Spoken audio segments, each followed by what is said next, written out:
So it's time for another pretty moment. And as you can see, we are actually winding down. Y'all can't even see me. Let's see if I can move y'all back a little bit. This is super dangerous. You're like literally balanced on the paper towel roll thing, but I needed to come in and get some stuff on my lips because I was looking crusty dusty and that ain't cute. So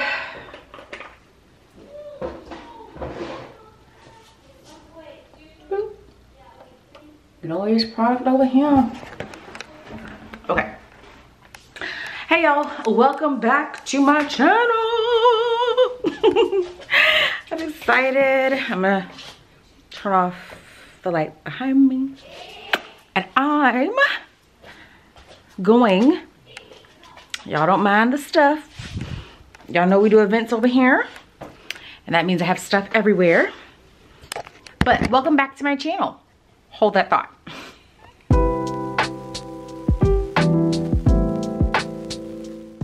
Okay, we're back.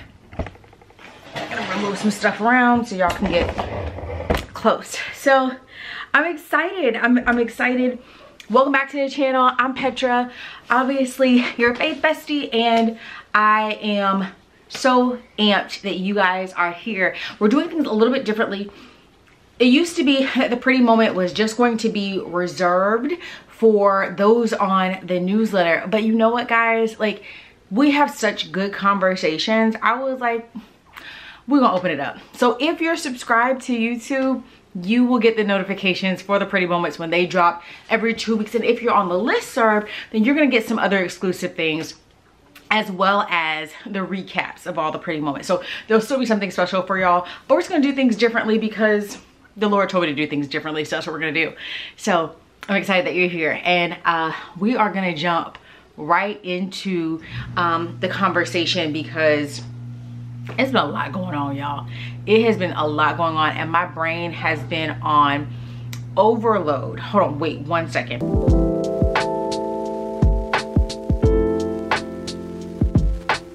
So, anyways. Just a lot going on, and I just really wanted to have a conversation because I know that we are almost in the fourth quarter, right? Are we in the fourth quarter? We're in the fourth. We're headed into the fourth quarter, and there is a tendency to get anxious. There's a tendency to want to just revamp everything. There is a tendency to just feel like you're behind the curve, or if you've been working really, really hard, you're like, okay, I should be seeing some fruit from the things I've done, right? And I'll be honest with you, I'm kind of in between the two. Like, I've seen a lot of fruit when it comes to like my personal development, hearing and understanding my own needs and things like that, and really getting in touch with who God is calling me to be. I've seen that. But then when it comes to like business stuff, ministry stuff, work stuff, I kind of feel stagnant. I'm not gonna lie to you. And it's been hard because it's like, listen, God, I'm putting in work over there, but what am I seeing? And the answer was, to me, not enough. And then I had to check myself and say, yeah, you're putting in the work, but are you putting in the right work?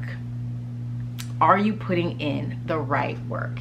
And that's something that I wanted to encourage you all with tonight. Like, sometimes we'll be doing so much stuff and, oh, we got this done, we doing that, you know, we should see all of this results, and we made this huge investment, there should be this huge return, blah, blah, blah. Girl, ask yourself, are you making the right investment? Are you doing the right work? Are you even in the right place for the work that you're doing? Some of us are doing all this work and making these huge investments in the wrong field. We are tilling a field that does not even belong to us. It does not pertain to us. And so we're putting all of this effort in a place that will never be able to yield what it was meant to yield. Because it's for somebody else to till. It's for somebody else to sow. It's for somebody else to harvest. And so checking yourself. So that was important. And so I literally had a conversation with T. Like, we're talking about real time. Like, literally just had a conversation, like, what are we doing? How are we doing it? And to do this well, we need to excel. We're going to get rid of all this other stuff, and we're going to get this right. We're going to really double down and listen, fast, pray, align ourselves with what God is telling us to do, because if he's called us into certain spaces, then he's equipped us for it. But we need to seek him on how to use the equipment. We need to seek him for that and where to apply the equipment, right? Then there was also another conversation that I was having, shout out to Darian, and she helped me to realize that everything doesn't have to be scrapped in this other area, that my base and my foundation is good, but that I need to seek him on how to continue to tap into those new areas that are building upon the base. Because again, I've gotten into this space where I'm really listening to me, I'm taking care of me, I'm nurturing me, I'm showing up the way that I need to show up for me. But when it came to those things that are attached to me, I was very disconnected, very, very, very disconnected. And so now I'm back in this place where I realize I've got to connect. I've got to connect. So what does that look like? Because I've been disconnected for so long, is this even the area I'm supposed to connect in? And so again, shout out to Darian. Yes, this is the area I'm supposed to connect in, but seek God on how to make it exemplary, how to connect effectively. And that's important, because again, sometimes we exert all this effort in a place that we're not supposed to exert any effort. Any effort. It is important to remember that what we do and who we are belongs to God. It is important for us to remember that what we do and who we are belongs to God. And so if we allow our ego, our pride, our flesh, our own common sense, our own knowledge to dictate what we do and who we are effectively out of alignment and therefore operating in disobedience to the plan that God has ordained for our lives. We have taken control away from the one who actually retains ownership. We have taken control away from the one who actually retains ownership. And so I want to encourage you right now, as you are preparing for this last quarter. I hope I'm getting this right, because y'all know I ain't good with numbers. I hope they were headed into the last quarter, not in the last quarter, but whatever. Take it in love. I want to encourage you.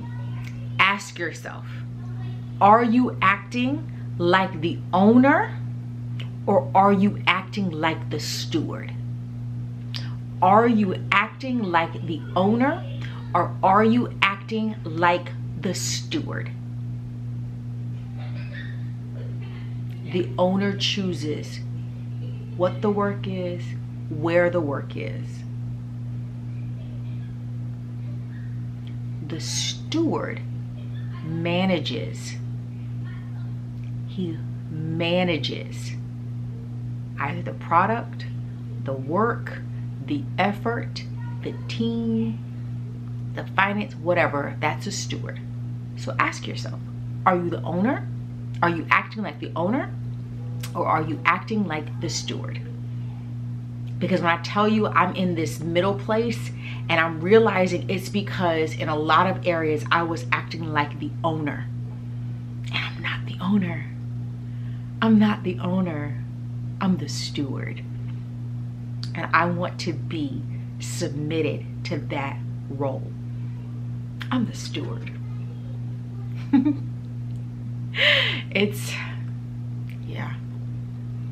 a whole thing. It's a whole thing.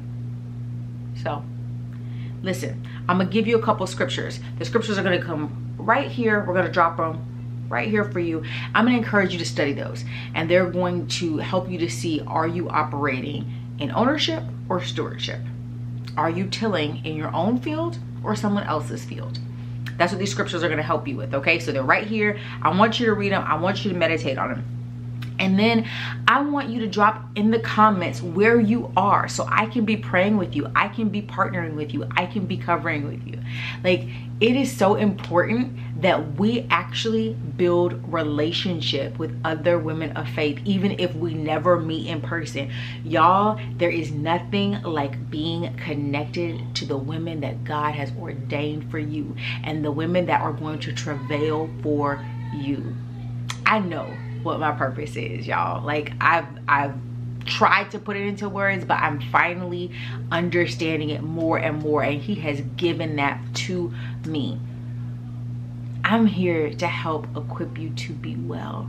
I'm here to give you those tools, and so I hope you'll take me up on it, starting with, let me pray for you, let me cover you, share your heart with me. I'd love to hear that. Let me know how you're operating so I can cheer you on or tell you, come on sis, let's check that and get back in line. I'd love to do that with you. I hope that this helps. I hope that you'll meditate on this word, that you'll meditate on this word right here. We'll drop it right here again so that you got it. Meditate on these scriptures. And then if you have not already gotten your ticket to the Hey Pretty conference, I'd love for you to join me in Jacksonville on February 10th. We are going to have the Faith Bestie weekend of the year. Trust me, there's nobody like the Pretty Crew. All right, like, and Pretty Crew sound off, like, there's nobody like us. We are dying to see you. We are dying. Our flesh has been dead for a long time, and our spirit woman has risen up, and she wants other women of faith to rise up with her and to take dominion authority over the earth. I hope you'll join me. Go to heyprettylife.com to get your ticket. I'll see you in Jacksonville, and then I'll see you in 2 weeks for another pretty moment. But first, I'll see you on Monday for the next episode of Pretty Good Coffee, where we talk about coffee and the word. All right, have a good weekend. Bye.